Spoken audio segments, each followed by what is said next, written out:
3 பச்சை மிளகான்றது 2 பச்சை மிளகா கூட சேர்த்துக்கலாம் நம்ம. இப்பொழுது நன்கு வதங்கி விட்டது. அடுப்பை அணைத்து விடலாம். இப்பொழுது ஆறிய பிறகு நம்ம மிக்சியில் அரைத்து கொள்ள வேண்டும்.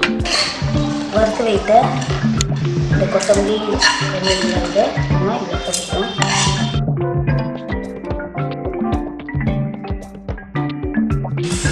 இதை வந்து நம்ம அரைச்சிக்கலாம். கொஞ்சம் தண்ணி போட்டு வச்சுக்கலாம்.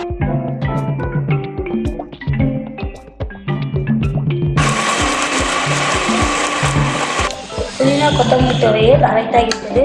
மிக மிக சுவையாக இருக்கும். உடம்புக்கும் ரொம்ப நல்லது. சிறுவர் முதல் பெரியவர் வரைக்கும் அனைவரும் விரும்பி சாப்பிட்றது. இது வந்து பிரிஞ்சி, பிரியாணி, இட்லி, டிஃபன், இது சப்பாத்தி, பூரி அனைத்து வகை சாப்பாட்டுக்கும் நம்ம வச்சு சாப்பிடலாம். இந்த